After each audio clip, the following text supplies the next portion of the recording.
आप सभी को ये भली भांति पता ही है कि वकालत के मेरे 25 साल पूरे होने की खुशी में एक स्पेशल सिल्वर जुबली सीरीज चल रही है और इस सीरीज का हिस्सा आप भी बन सकते हैं। और आपने सिर्फ इतना करना है कि ये ऊपर दिए गए व्हाट्सएप नंबर पर आपको लिखना है कि आप भी इस सीरीज का हिस्सा बनना चाहते हैं। ये इस पति की आर्थिक कमजोरी का भी ताना दिया करती थी। तो ये बात बात पर अपने पति को नामर्द भी कहा करती थी और इन सभी स्थितियों की वजह से ये बहुत ही ज्यादा मेंटल डिसऑर्डर में आ गए, मानसिक रूप से बीमार हो गए।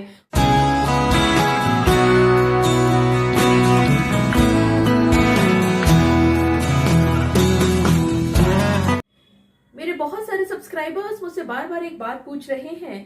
कि बहुत सारी पत्नियां जब किसी पर पुरुष के साथ संबंधों में रहती हैं, जिसको व्याभिचार भी कह सकते हैं, अडल्ट्री भी कह सकते हैं, तो क्या उस पत्नी को परमानेंट एलिमनी मिल सकती है या नहीं मिल सकती? जी हाँ, आप सभी ने बिल्कुल ठीक समझा। आज की इस वीडियो में मैं आप सभी के साथ ऐसे ही एक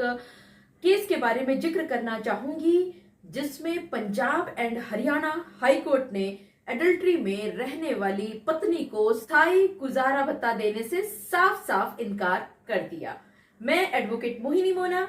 आप सभी का पुनः स्वागत करती हूं और आप सभी देख रहे हैं आप सभी का पसंदीदा चैनल मोहिनी मोना एडवोकेट। अगर आपने मेरे इस चैनल को अभी तक सब्सक्राइब ना किया हो या आप मेरे इस चैनल के लिए नए हैं तो इसको जल्दी से जल्दी सब्सक्राइब कर दीजिएगा ताकि आपको इसी तरह के लीगल इंफॉर्मेटिव वीडियोस की नोटिफिकेशन सबसे पहले मिल सके। Punjab and Haryana high court ने हाल ही में कहा कि व्याभिचार में रहने वाली पत्नी तलाक की डिक्री पास होने के बाद अपने पति से स्थायी गुजारा भत्ता पाने के जो दावा होता है उसकी हकदार किसी भी हालत में नहीं होगी। ये फैसला सुनाया गया पंजाब एंड हरियाणा हाईकोर्ट के द्वारा 27 सितंबर 2022 को। यहाँ पर आप सभी को ये बताना बहुत जरूरी होगा कि निचली कोर्ट अंबाला फैमिली कोर्ट ने पति की तलाक की डिक्री जो कि क्रुएलिटी और एडल्ट्री के ग्राउंड पर की गई थी उसको स्वीकार करते हुए ऑर्डर सुनाया था और इसी ऑर्डर को चैलेंज करते हुए पत्नी ने Punjab and Haryana high court में इस फैसले को चुनौती दी। इस फैसले में जो ये पत्नी है उन्होंने सिर्फ ये कहा कि अपीलकर्ता यानी कि जो अपीलेंट पार्टी है ये वाइफ और इनके जो हस्बैंड हैं ये हिंदू विवाह अधिनियम के अनुसार कानूनी रूप से विवाहित पति और पत्नी थे। ये जो प्रतिवादी है या ये जो रेस्पोंडेंट है पति, इसने फैमिली कोर्ट अंबाला के सामने तलाक के लिए याचिका दायर की थी और इस याचिका में इस पति ने ये बात साफ साफ लिखी थी कि इस पति और पत्नी की शादी 8 मई सन 89 में हुई। इस शादी में कोई भी बच्चा पैदा नहीं हुआ और यहाँ पर ये जो पत्नी है इन्होंने शादी की शुरुआत से ही बहुत ही ज्यादा क्रुएलिटी, बहुत ही आक्रामक, बहुत ही कठोर रुख अपना करके रखा और ये जो इसकी पत्नी है ये बात बात पर इस पति के साथ बहुत ही ज्यादा दुर्व्यवहार, अपमान और अपमानित किया करती थी। और सिर्फ ये घर में ही नहीं करती थी बल्कि ये जो पत्नी है ये अपने पति का जो अपमान है वो उस पति के परिवार के सदस्यों के सामने, रिश्तेदारों के सामने और आसपास के जो लोग हैं उन लोगों के सामने भी करती थी। और इसके साथ साथ ये जो पत्नी है ये इस पति की आर्थिक कमजोरी का भी ताना दिया करती थी और क्योंकि इस शादी से इनको कोई भी बच्चा नहीं हुआ था तो ये बात बात पर अपने पति को नामर्द भी कहा करती थी और इन सभी स्थितियों की वजह से ये बहुत ही ज्यादा मेंटल डिसऑर्डर में आ गए, मानसिक रूप से बीमार हो गए और इनको साइकेट्रिस्ट के पास तक लेकर के जाना पड़ा। इसके साथ साथ जब निचली ट्रायल कोर्ट में अंबाला कोर्ट में जब केस चल रहा था जो कि इस पति के द्वारा इस पत्नी के विरुद्ध क्रुएलिटी और एडल्ट्री के ग्राउंड पर किया गया था तो यहाँ पर पति ने पूरे साक्ष्य कोर्ट के सामने प्रस्तुत किए थे कि किस तरह से ये जो पत्नी है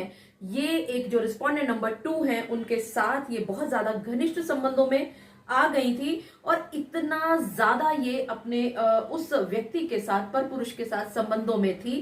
कि ये जो पति है ये मजबूर हो गया था उस घर को छोड़ने के लिए, और सन 2006 में ये अपना घर भी छोड़ देता है। और इसको प्रेरित किया इस घर को छोड़ने के लिए इसकी इस पत्नी ने ही।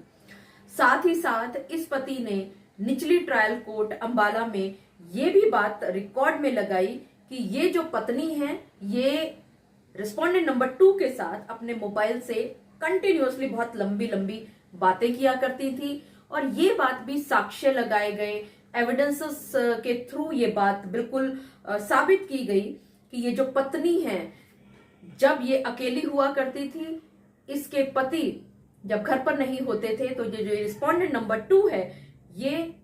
इनके घर पर आया करता था। और इन सब चीजों को देखते हुए इस पति ने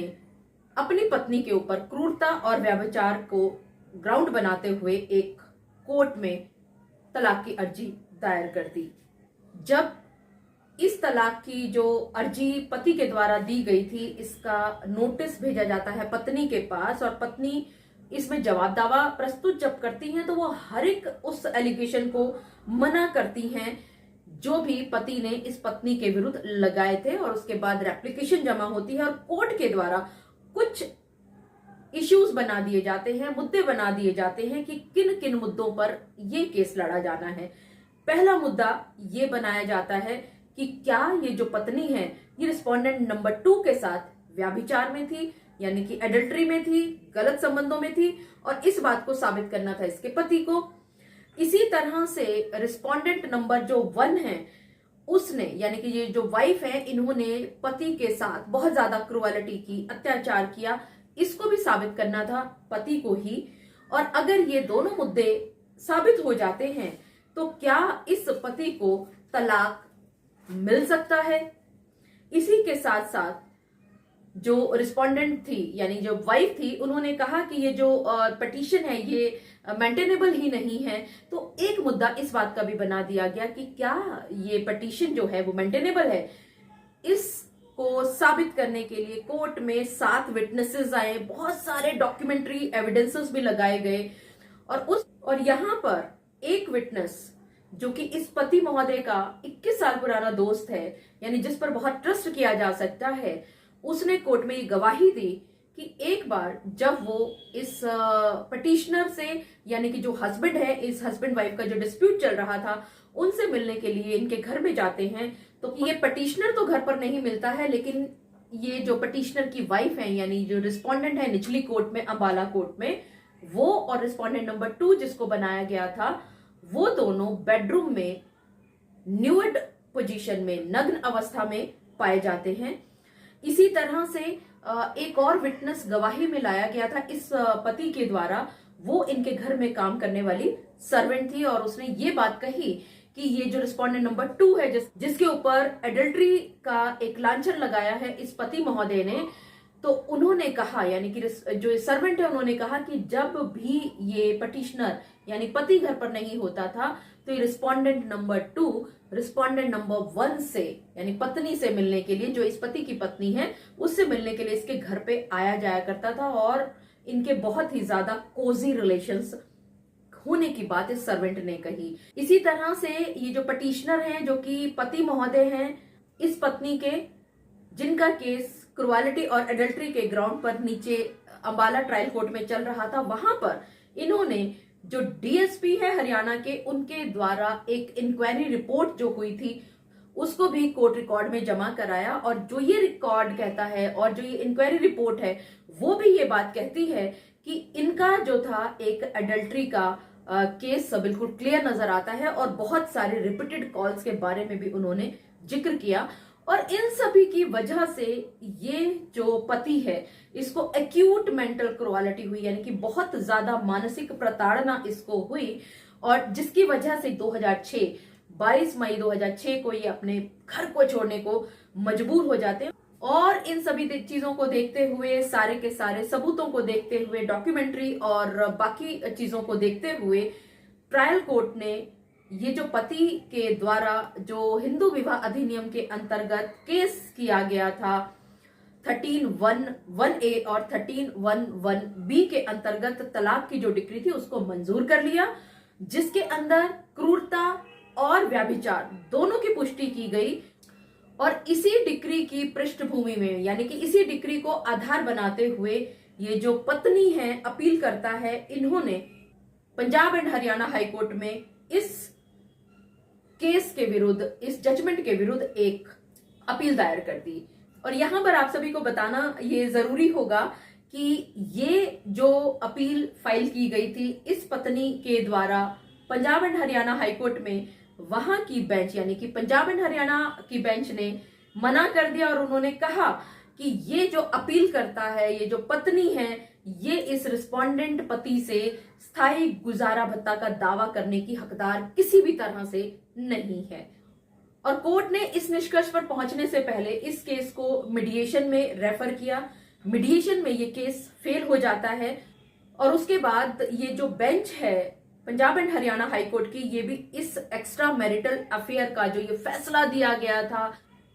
एडल्ट्री और क्रुअलिटी के आधार पर जो ये एक तलाक मंजूर किया गया था निचली कोर्ट के द्वारा, उस फैसले को ये पलट नहीं कर पाई। और साथ ही साथ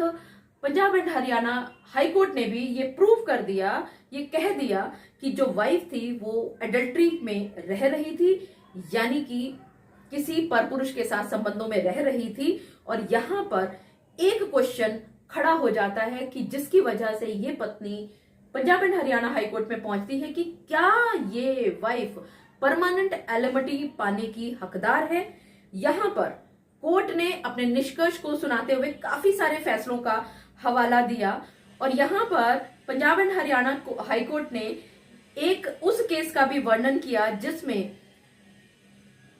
एक पत्नी ने अपील की थी कोर्ट में और उसको पैसा मिलना मंजूर किया गया था। लेकिन यहां पर पंजाब एंड हरियाणा हाईकोर्ट ने साफ साफ कहा कि उस केस में जो ये पत्नी है जो अपील में आई थी, वो पत्नी किसी परपुरुष के साथ एडल्ट्री में रह रही थी, लेकिन वो तलाक के बाद रह रही थी। तो अगर तलाक के बाद कोई पत्नी एडल्ट्री में रहती है तो उस पत्नी को पैसा देने से मना नहीं किया जा सकता। लेकिन इस केस में अभी इन लोगों का तलाक भी नहीं हुआ है और उससे पहले ही ये एडल्ट्री में रह रही है और ट्रायल कोर्ट ने तलाक के लिए डिक्री पारित करने से पहले ही बताया कि वो पत्नी व्यभिचार में रह रही है। और इस बात पर प्रकाश डालते हुए कि चूंकि पत्नी न केवल क्रूरता बल्कि व्यभिचार के लिए भी उत्तरदायी है, इसलिए इस अदालत ने, इस पंजाब एंड हरियाणा हाईकोर्ट ने भी इस पत्नी की इस अपील को खारिज करते हुए कहा कि ये याचिकाकर्ता स्थायी गुजारा भत्ता पाने की हकदार बिल्कुल भी नहीं है।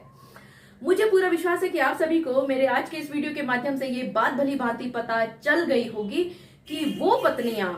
जो किसी और पुरुष के साथ संबंधों में हैं और ये बात कोर्ट में पति तलाक का केस जब दायर करता है वहां पर ये साबित कर पाता है और ये तलाक की डिक्री को पारित करते समय ट्रायल कोर्ट इसी बात पर तलाक की अर्जी को मंजूर करता है। तो इस आधार पर ये जो पत्नी है ये किसी भी हालत में स्थायी गुजारा भत्ता पाने की हकदार नहीं हुआ करती है। मुझे पूरा विश्वास है कि आप सभी को मेरा आज का वीडियो भी बहुत अच्छा लगा होगा। अगर आपको मेरा आज का वीडियो भी अच्छा लगा तो इसको लाइक, शेयर और कमेंट करना ना भूलिएगा। और हाँ, अगर आप मेरे चैनल के लिए नए हैं तो इसको जल्दी से जल्दी सब्सक्राइब कर दीजिएगा ताकि आपको इसी तरह के लीगल इन्फॉर्मेटिव वीडियोस की नोटिफिकेशन सबसे पहले मिल सके। अपना और अपने परिवार का बहुत अच्छी तरह से ध्यान रखिएगा। Thank you, take care, bye bye.